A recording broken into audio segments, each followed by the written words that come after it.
Saya mau kaitkan dengan pemecatan Sintayong ya. Dengan kaitan ini. Kenapa begitu? Tadi kami dengan Datuk Karnilias berbicara agak serius karena kami sama-sama penggemar bola. Orang itu mestinya dipecat kalau kalah. Betul nggak? Ya kan? Jadi Sintayong ini, ya bagi Anda semua yang nonton yang kebetulan pencinta Sintayong lah gitu ya. Ya mulai nangkap ya. Sementara kita-kita juga mencintai siapapun pelatih yang membawa Indonesia ke arah yang lebih baik dan juara lah. Mulai dari Indra Safri, terus ada Nova, kemudian Fahri Husaini, ya kan, Bima Sakti dan semua yang lain lah. Termasuk Coach Sintayong. Nah tetapi lihat, dia diganti ketika menang 2-0 lawan Arab Saudi. Sebuah prestasi yang tidak pernah dilakukan oleh timnas Indonesia dalam sejarahnya. Harusnya lagi-lagi kalau berbicara itu dia digantinya ketika kita kalah 2-1 lawan Cina di Qingdao. Jadi yang mau saya katakan teman-teman mahasiswa yang masih menonton, belum tentu Anda menang tapi nantinya tidak diganti. Itu kata kuncinya. Waduh keren, Rizky, Faisal, Enika dan Salis ngangguk-ngangguk. Ya karena agak berkaitan tadi dengan apa yang dipertanyakan oleh Pak Datuk Karnilias. Kenapa sekarang bisa menang? Kalian nomor satu kalian hebat. Yang kedua kalian mengajukan pas selesai Pilpres. Betul ya? Pilpresnya 14 Februari, kalian maju 23 Februari. Ya kan? Sehingga tadi oleh Adi Praitno digambarkan Belanda masih jauh. Ya betul ya, orang masih, itu Pak Jokowi masih di singgasana loh. Tapi belum menyerahkan estafet kepemimpinannya kepada Pak Prabowo. Dan saya berani jamin bahwa saya berkali-kali berdiskusi dengan Pak Prabowo, Pak Hasim maupun Pak Mujani sebagai sekjen Gerindra, kami dari awal menolak. Dan kemudian ketika kami mau maju itu diberi dorongan, ya kan, untuk meniadakan presidensial threshold pada waktu itu. Tetapi, iya karena itu dulu. Nah karena itu yang mau saya katakan adalah kenapa pada waktu itu Mahkamah Konstitusi bisa membuat keputusan yang memenangkan mahasiswa lain namanya Almas, tetapi sekarang bisa memenangkan ya Enika, Faisal, Rizky dan Salis. Ini saya yakin ada kaitannya dengan dua hal. Itu keyakinan saya, nggak apa-apa saya keliru. Yaitu peralihan kekuasaan pada saat yang benar-benar baru ketika orang akan awkward atau awkward kalau bahasa Amerikanya, pengucapan Amerikanya, orang akan canggung mau bertindak. Jadi MK ini luar biasa juga. Mengabulkan teman-teman mahasiswa yang dianggap beban perjuangannya itu adalah beban idealisme. Ya, waktu memasukkannya tepat, ditambah dengan kalau dikabulkan pada 2 Januari ya, dibacakannya, itu seorang akan canggung mau ngasih komentar apa coba. Karena membayangkan kekuasaan sedang beralih, ya, lalu pemilunya masih jauh. Ditambah dengan ada lagi voting OCCRP itu gitu. Itu Anda boleh anggap atau tidak, tapi saya membayangkan itu. Enggak, saya pengen memperjelas aja. Maksudnya setelah Jokowi nggak berkuasa. Oh iya, kalau itu. Oh gitu. Enggak jadi. Pak Jokowi itu waktu dipertimbangkan masih berkuasa. Kan pertimbangannya lalu melewati batas penyerahan, ya kan? Tampuk kepresidenan kepada Pak Prabowo yang dari awal bersama-sama dengan kita.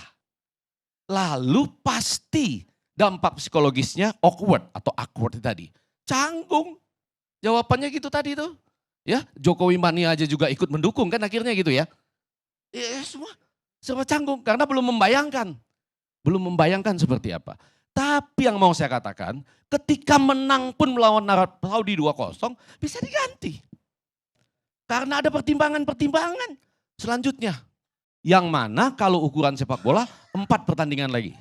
25 Maret lawan Australia di Australia, 25 Maret lawan Bahrain di GBK, 5 Juni lawan Cina di GBK, dan 10 Juni lawan Jepang di Jepang.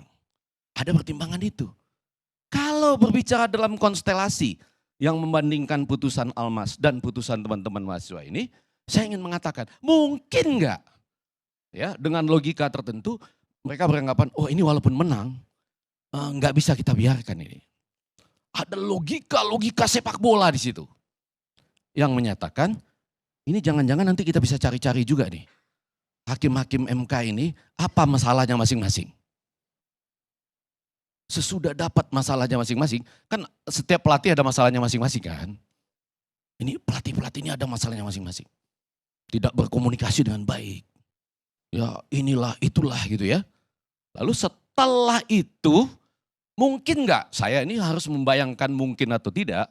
Karena saya membayangkan setelah Bapak Presiden Prabowo terpilih dengan asta citanya, bayangan saya belum tentu terjadi juga, tapi saya selalu menyampaikan di sini, harusnya ILC ini kembali ke televisi.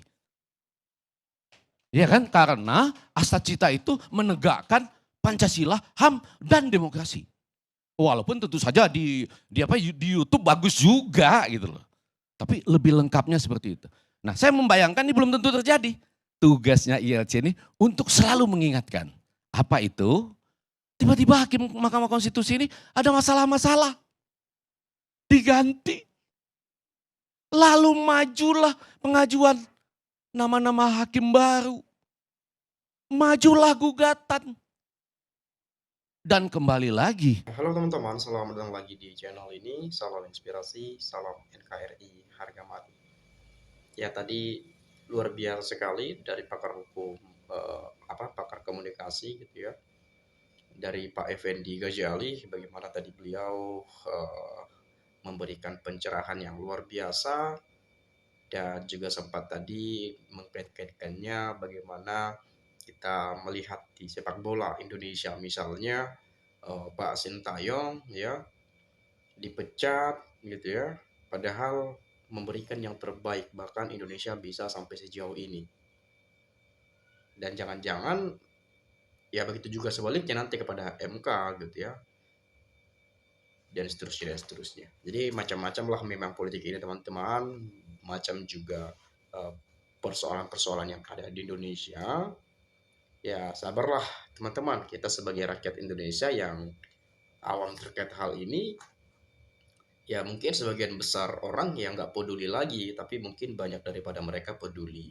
Tadi seperti ada teman-teman mahasiswa yang melakukan gugatan ke MK ya mengenai 20% itu ya. Lalu kemudian tadi bisa saja nanti MK-nya diganti dengan yang baru, lalu dibuat lagi dan seterusnya. Kita nggak tahu juga gitu ya. Tapi it's okay lah, tadi luar biasa dari penyampaian Bang Effendi Ghazali. Ya, saya rasa teman-teman juga sudah mengerti dan paham. Nah, saya di sini lebih tertarik sebetulnya membaca bagaimana penyampaian netizen ya masyarakat di Indonesia terkait persoalan ini. Nah, saya mulai dari Agus Wahyudi. Nah, di sini beliau menyampaikan, dalam politik ketika etika diabaikan, kemungkinan itu bisa terjadi. Fufu Fafa jadi cawapres dulu yang meminta Prabowo setelah tiga uang sama Mulyono.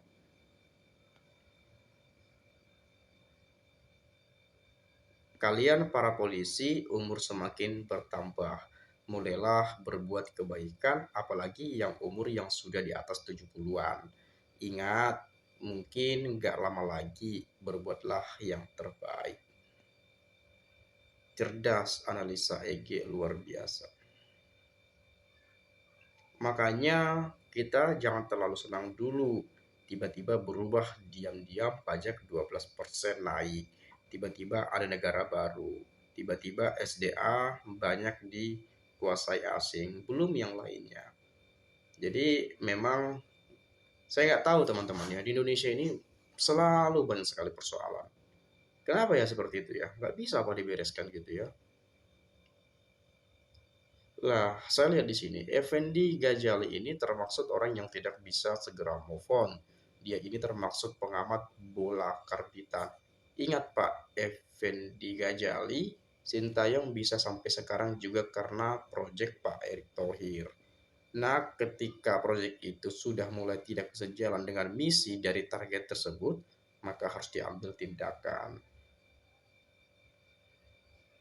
Lah, Sintayong kan bisa bawa Indonesia juara kali ya. Saya nggak tahu sih, saya nggak terlalu suka bola gitu ya, nggak terlalu suka mengamati juga. Lah lalu kemudian Pak Karni Ilyas orang tua, judul yang jenius, gagah berani, kesatria dan amanah. Mantap. PT jadi 0%. Sesungguhnya bukan kado, tapi rencana masa depan agar Fufu Fafa beserta adiknya bisa jadi capres dan cawapres. Oh iya ya, iya ya. Ya nggak tahu juga deh. Barangkali aja gitu ya. Gibran dan Kaisang maju di 2009. Ngeri sih kalau sampai seperti itu ya. Nih, PT jadi 0% sesungguhnya bukan kado, tapi rencana masa depan agar Fufu Fafa dan adiknya bisa jadi capres dan cawapres. Oh, maksudnya Gibran capres, adiknya cawapres. Gawat sih ini ya, the real sih ini. Ya dinasti politiknya tadi. Dalam politik tak ada yang tak mungkin, termaksud politik bermain, mengurus bola agar survive. Tak ada teman, sahabat sejati, yang ada hanya kepentingan pribadi atau golongan. Itu yang pakai peci mirip banget Teguh. Yang jadi masalah kenapa Sintayong diganti setelah Indonesia menang lawan Arab Saudi. Nah, kenapa nggak setelah kalah saja gitu ya? Kenapa pas sudah menang pecat gitu? Keren sih analisanya. Kalau terjadi sih harus demo besar-besaran, itu udah jelas. Niatnya membatasi putra-putri Indonesia terbaik untuk maju pada Pilpres. Jadi nggak kejelasan hukum dan lingkungan itu membuat san kita hanya laku dengan bunga 3 kali negara tetangga, yaitu di atas 7%. Dan tentu saja investor ogah banget ke sini. Apalagi orang Indonesia di laporan terakhir yang saya dengar menginvestasikan dolarnya di luar bernilai 40 miliar dolar. Nanti kami usulkan ke MK untuk buat undang-undang lakban biar bisa digunakan. Seorang pembohong akan dibela para pendusta, dikelilingi para penjilat, disanjung para pengkhianat, dan didoakan para munafik laknat. Sintayong lagi menang aja dipecat, sama halnya Erlangga Hartarto Golkar memperoleh suara signifikan aja lengser. Pemilu masih jauh, apapun bisa terjadi lagi. Lagian siapa bilang Jokowi dah turun? Buktinya dia masih kunjungan kerja ke sana kemari dan diliput media seperti masih presiden aja. Anaknya juga ke sana kemari diliput media. Malah presidennya Pak Prabowo lebih sedikit liputan kerjanya. Pas ngomong aja diliput. Ya mudah-mudahan bangsa ini baik-baik saja sih sebetulnya ya. Meskipun banyak sekali guncang-ganjing politik yang terjadi teman-teman.